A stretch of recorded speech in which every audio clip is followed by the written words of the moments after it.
ความได้ความมานของพ่อใหญ่พรกับซ้ำนี่แหละจ้าพี่น้องเหลืออยู่เหลือกินแล้วจ้าซ้ำนี่กับครอบครัวกระบวนน้อยที่หาคนพกทั้งเพื่อนสาวมือนี่ซ้ำนี่ก็เหลือเฟือเนาะค่อยคำลงแรงพ่อใหญ่พรถือแหแล้วพี่น้องบาทเก่าพี่น้องบาทเก่า ยามเก่าแล้วว่ะ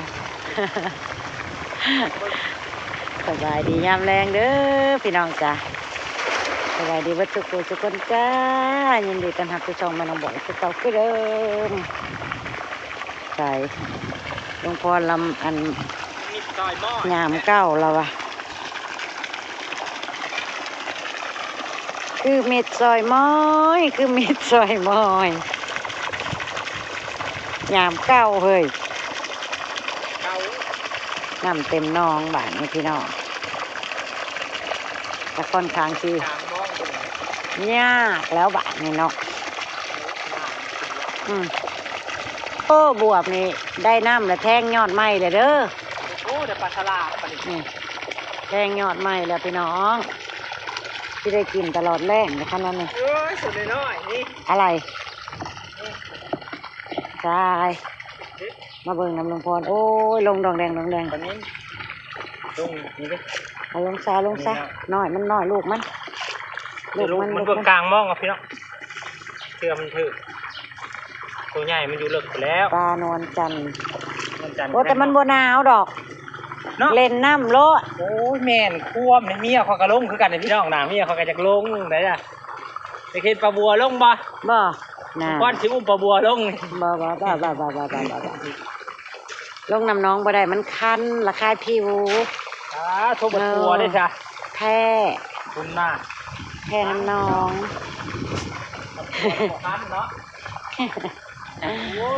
เนาะพี่น้องมันก็มีเหตุผลอยู่ที่ว่าบ่ลงน้องแพ้แม่นะ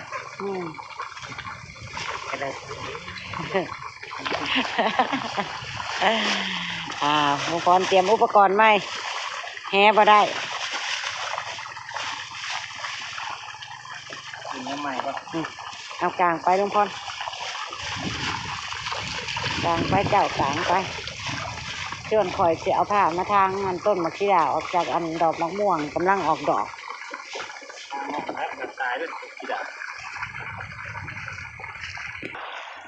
อยู่ใส่พ่อใหญ่พรได้ยินแต่เสียงเรียกว่าการนะเรื่องให้ลุงพ่อรถเล่นน้ำพี่น้องยังเบิ่งว่ามันเลิกจำได้เท้าดีใช่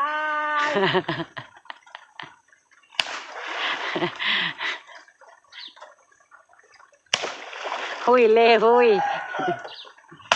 โอนห้วยมันถือพี่ถือเจ้าลุงพรนี่มันอยู่ในนี่บุยรถนี่มันอยู่ในนี่เมื่อกี้เนี่ยมันบุยอยู่ลูกคอนะใหญ่เติบเลยมันมีปลาลูกคอกพี่น้องปลาลูกคอกคือเกิดน้ำนี้มันเปลี่ยนน้ำแล้วมันตื่นน้ำเนาะไม่เขากอได้อันนั้นโมเมนต์บอกถ้าได้มันเป็นกออยู่เนาะเฮ็ดอันนี้บุฟเฟ่ป่าบุฟเฟ่ป่าขนาดอยู่ฟังยังเพียงแอวเลยอยู่กลางน้องนะถ่วมหัวลุงพ่อแล้วพี่น้องเพียงคอเลยน้องกับบริเลิกปันได้พอดีเลิกไล่กับเป็นตาญาติซ้ำนี่แหละพอดี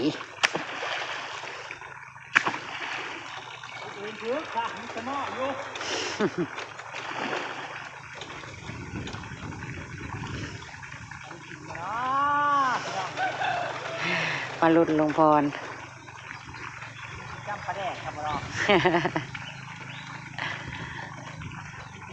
ประแดกถ้วยเก่าอยู่บ่เป็นเมื่อยๆเพี้ยๆอยู่พี่น้องเอ้ยประบวกกับมือนี้อากาศเปลี่ยนแปลงดูกระดอกจะเป็นอะไร มื้อนี้ออกสิฮ้อนๆแหน่จักหน่อยเลยล่ะโอ้จากที่เมื่อวานนี่บ่ได้มีแดดมืดครึ้มอยู่ทั้งวันแล้วก็ลมบุ่นอยู่เมื่อวานนี่บัดมื้อนี้ผัดอุ่นขึ้นมาอีกแหละอากาศนะมันละปรับเปลี่ยนบ่อยากทันบ่เป็นช่วงโล่งเสียงเล่งเป็นบ่สดบ่ซื่นน่ะ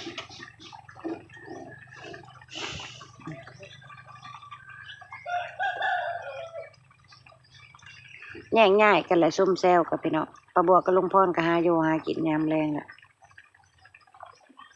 ซุ่มแซวกันกินแกงหน่อไม้ไอ้มื้อนี้แซ่บกินกันหลายคนไปทำไมเลยลุงพรบ่มีปากถึกมองแล้วสักเบิ่งแล้วเราสิเฮ็ดวิธีใดอีกพี่น้องปล่อยให้เราเฮ็ดของเราไปป้าบัวก็นั่งรุดอยู่แคมนองนี่แหละหาลุงพรเอาทังแล้วพี่น้องหมานบ่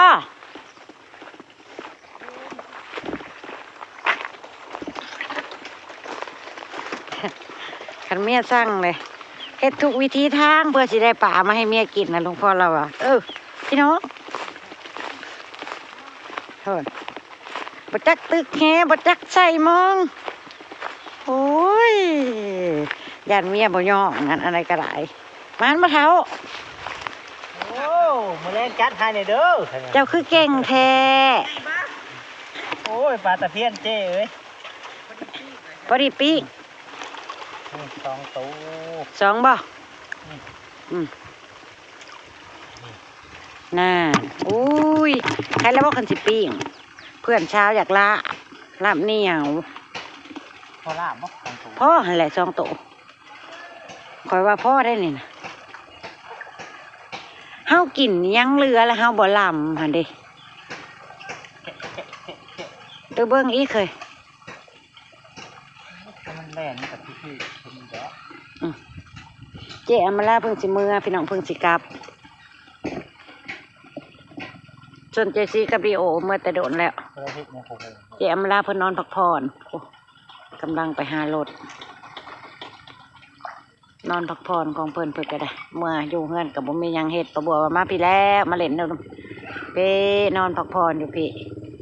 แต่ละมื้อเมื่อนี่พี่น้องพอดีป้าบัวก็สิได้หมู่นำอยู่แต่กับลุงพรลายกับเบื่อขี้หนาเราคือกันแหละพอได้เมื่อแล้วกล้าว้าวเนาะเจ๊อำมาลาเมื่อแล้วเมื่อเบิ่งลูกเบิ่งเต้าพรก็สิไปคือกันไปสาวก่อนโอ้ยค่อยเว้าอยู่ก็ได้ยินกล้าว้าววะค่อยเว้ากับพี่กับน้องอยู่ก็ได้ยินเลยลุงพรนั่นนี่เบื่อฮอดขี้หน้าผัวได้พี่น้องเอาเบิ่งเอ้ยบ่ได้บ่สนใจแล้วบ่ผัวบ่2บ่ครับฮักดอกกินหยอกเล่นเนาะโอ้ยพ่อใหญ่พรดำๆแหล่ๆนั่นนี่พ่อสิเอาจับไปเป็นมื้อ2เนาะอีหยังคือนุ่ยไปแล้วมันบ่เรียบร้อยไปแล้วอุ้ยอะไรเอ่ยมาลุ้นกันได้อุ้มเลยจ้ะโอ้ยพอเลยจ้ะเถ่าจบลายงามลายพอแล้วพอเอาขึ้นมาแล้วก็พอนะพี่น้องประมาณครึ่งโลตัวหนึ่งพอแล้วให้เพื่อนสาวลาบเหนียวเฮ็ดแต่เวียงแต่เว้นได้มือนี่มันหนาวสงสารเพิ่นเมื่อค่ำมืดเพื่อสิอาบน้ำอีหยังเนาะก่อนอาบเลยพี่เนาะเอามาเฮ็ดจุปีบ่เฮ้ย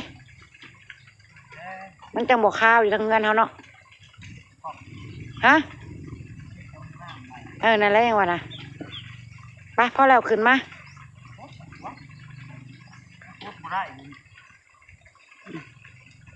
กำลังประบัวว่าลุงพ่อสิบ่ได้ปลูกได้ป่าว่าสิชวนเพื่อนเจ้าลงไปปลูกผักบัวให้มันแล้วปลูกผักหอมแดงเพื่อนเจ้าเอาหอมแดงมาหน่อยหนึ่งหั่น เพิ่นได้อันหอมแดงมาก็เลยว่าจะไปเสียบต่อให้มันเสร็จๆกับจะบ่ได้ไปละสิพากันแต่งอยู่ครัวกินละเฮ็ดอยู่ลุ่มไปละเฮ็ดอยู่แคมป์ไปละเฮ็ดแล้วจังค่อยยกขึ้นไปเฮือนเพราะว่าอีหยังก็เอาลงมาผีเบิดเลยเด้เครื่องปรุงกะมีแต่ผักหอมเท่านั้นขึ้นไปเอามาตั้งใจเอานี้ไก่น้ำได้เจ้าก็จังมาคั่วให้หม้อเลยเพิ่นเฮ้ยมันออกแล้วเก็บใช่เลย พี่น้องบ่ได้ข่อยย่านนะไปแล้วพ่อไปเก็บเอา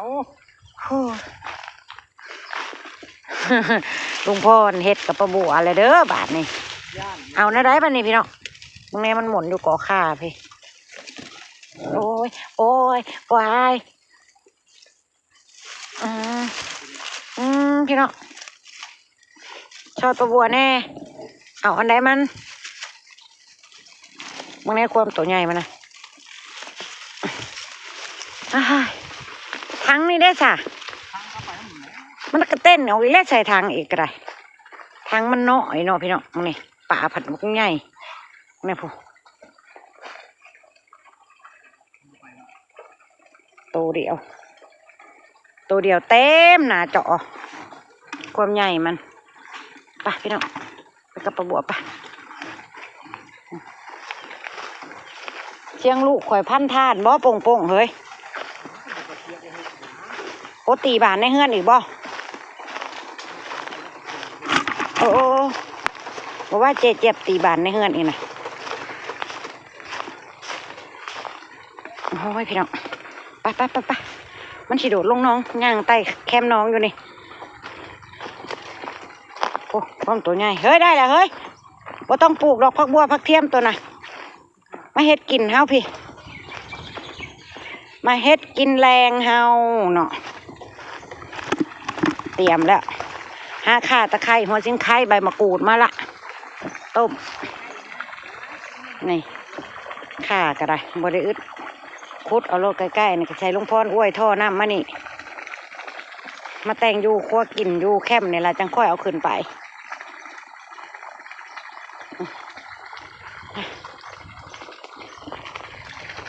ให้ลุงพรเราอันนั้นก่อน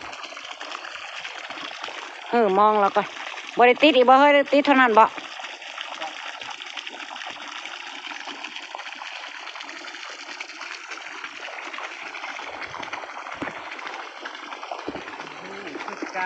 หาอยู่หากินยามแรงจ้ะของซองเถามันเด้อพี่น้องมึงไงตั้งแต่ได้เจอกันโอ้ยพ่อใหญ่ฝนก็กล้าบอกเราอารมณ์ดีเราได้ป่าก็เราบ่ได้เบิ้งหนาเราบ่อันแหลกกว่าเก่าเลยเรายันเมียให้หนาเราแหลกกว่าเก่าเลยพี่น้องคอมเมนต์มาใครบ่ยันเมียอำลาพระจากแล้วจ้าพี่น้องพ่อประบัวคลิปหน้าจ้ะคลิปนี้เอาไว้สำนีจ้าความใดความมันกับมันเนาะลุงพรบ่ยันเด้อเมียเอาอีกละยังบ่แล้วได้เรื่องยันเมียยังบ่แล้วได้พี่น้องประบัวเปลี่ยนเรื่องลุงพรยังบ่เปลี่ยนอยู่พรว่าคำเดียวเรือหาไหนเมียว่าหมดโก้ยแม่นความใจยึงขึ้นเบิ่งแล้วมันขึ้นกับรับคามือลุงพรมาเห็นมาสิเก้ถือปลานิดน้อยปล่อยเด้อนะปลานิดน้อยบ่ปล่อยนิดน้อยลายพี่น้องดีนะรุ่นนี้พอดีคิดเบ็ดม่วนพอดีทอดทั้งโตเนาะแต่ตะกี้น้องบิ๊กน้องบอยยังน้อยนี่แหละเพิ่นคิดเอารุ่นนี้แล้วพี่น้องใช้เบ็ดคิดม่วนของเพิ่นคิดเอาสั่นทอดแล้วก็ติดคิดแล้วก็ไปให้แม่ทอดให้กินกับตำมะฮุ่งทอดเบิดโตจ้ะอำลาพระจากแล้วจ้ะพ่อประบัวคลิปหน้าจ้ะพี่น้องไปแล้วจ้ะบ๊ายบายสบายดี